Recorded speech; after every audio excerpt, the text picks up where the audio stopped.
Art Bexos. Welcome back to my channel if you're a subscriber, and welcome if you're new. Today we're going to be discussing the Sew Mashup Challenge and what I have actually entered into that over on Instagram. And I think you guys, if you've been watching me for a little while, will also notice that I've updated my intro, and I hope you like it, so let me know if you do. I just felt like it was time for a change, and I was playing with Canva and really liked what I was doing, so we'll give it a go. Hopefully it's worked and I've actually been able to insert it in as the intro, because that's always a worry. So let's talk about the Sew Mashup Challenge. So this is a challenge that's been running throughout the month of July, and it's been run by Kath Craft and The Secret Life of a Seamstress.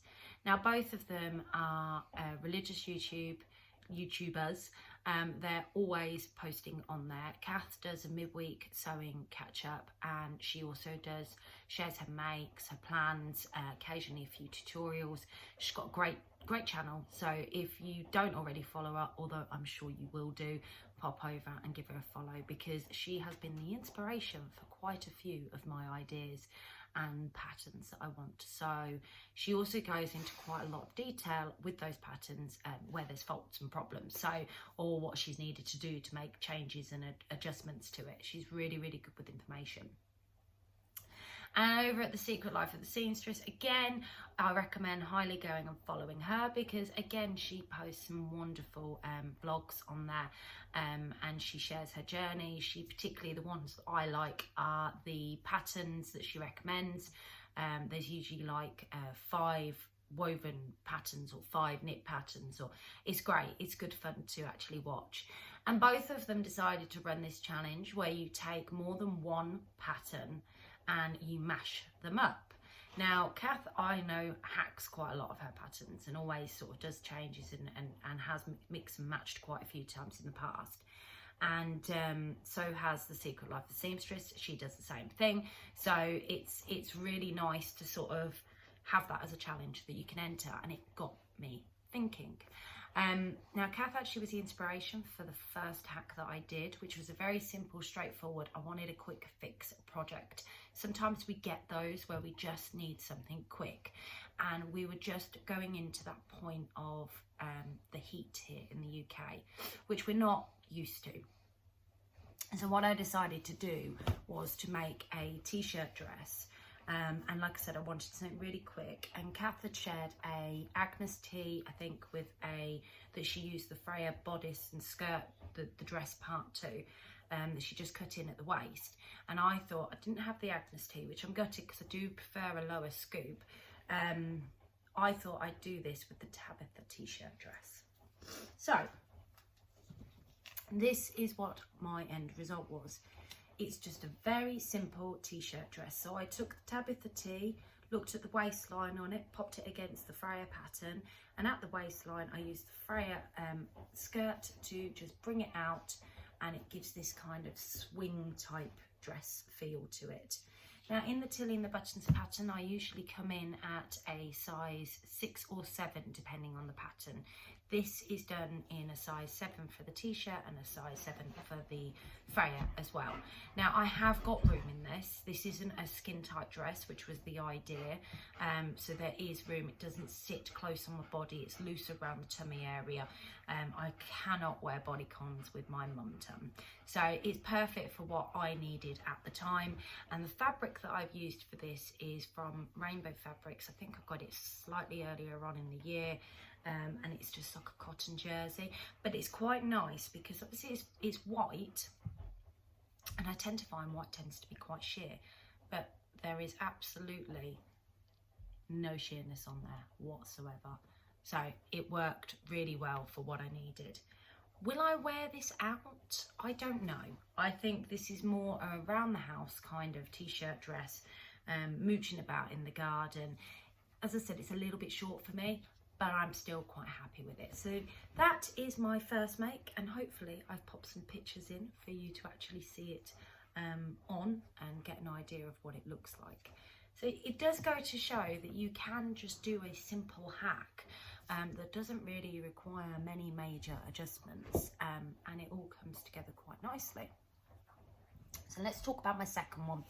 This one is the one that I am so very proud of. I talked about in my July makes that I really wanted to, July plans, that I really wanted to have a go at making the patina blouse and hack it to have the bottom of the Davenport dress. And these are by Friday Pattern Company. And the idea behind this is to get that kind of shirt dress feel, but with that nice low neckline that you can get on the patina blouse. So I was going to do this in this fabric as a toile, but then I absolutely fell in love with the finished result. So I will make more of these, but I'm quite happy with the toile that I made, and I feel that it's perfectly wearable. So this is the dress. And you can see here, I've gone for the lower neckline with the patina blouse because I just prefer that. I've got a larger chest, and I actually it makes me feel less busty with having a slightly lower, but it's not too low that I feel like I'm revealing, if that makes sense. I've gone for the short sleeved. Obviously, we're in summer months here in the UK, so short sleeves is perfect. And then you can see here, we can't really see because it blends in, but there's the drawstring casing here. I've got some bias binding in just the black, just to try and break it up a little bit because it's lots of leopard print. It takes into the skirt. The Davenport dress skirt has sort of slanted pockets that sort of, because it's covered in leopard print, I don't think you can actually see any of these features. And then you come right down and you've got the ruffle there. So that's the bottom tier of it. And I think it's just stunning. I'm so impressed with how this turned out. So what I did was to check the fit of how the patina would fit into the Davenport skirt, and I looked at, I put the patina blouse bodice and the Davenport bodice together to see if there was much difference, and then I also put it against the skirt, but had to put the pattern pieces with the pockets in just to see how it fit. And I did have to add a fraction of width, so it was about half a inch to the patina bodice to make it fit. Now, the only thing I will say for next time is probably not to add that much on, because, let's see if I can show you. I'm not going to be able to show you. I don't know if you'll see that. No, you're not going to see that. It's not really noticeable. I've had to just make a very, very tiny pleat here and a very, very tiny pleat here, so it looks intentional, just to show that it fits together. So yeah, I don't think you can actually notice. The one thing I forgot to do was to take some of the length off of this casing, because I'd slightly changed what I was doing and I'd kept the length on, and I meant to take it off, just because it's a viscose. When I fold it over at the end of the casing, you fold the casing over so you get that nice finished on the other side of the actual casing. I hadn't folded it over far enough, and I meant to take some of the length off and completely forgot to do that. But I don't think, again, that's particularly noticeable. The casing's there, it's all okay.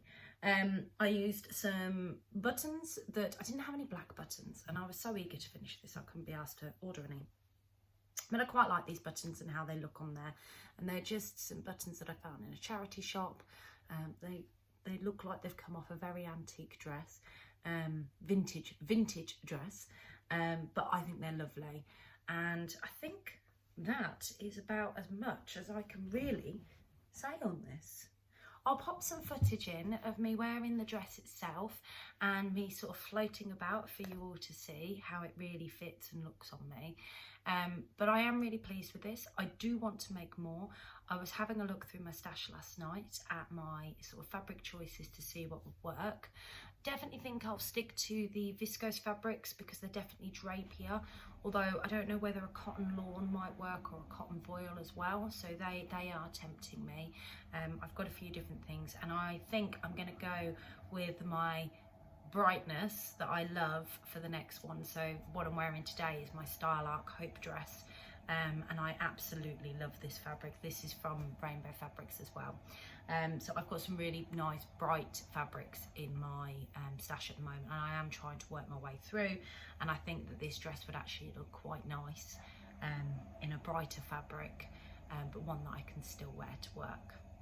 So that is my 2 entries for the Sew Mashup Challenge. If you haven't already entered, I think you've got a couple of days left that you could quickly whip something together, and then just tag Cathcraft and Secret Life of the Seamstress on Instagram, and you can then also tag in the hashtag Sew Mashup.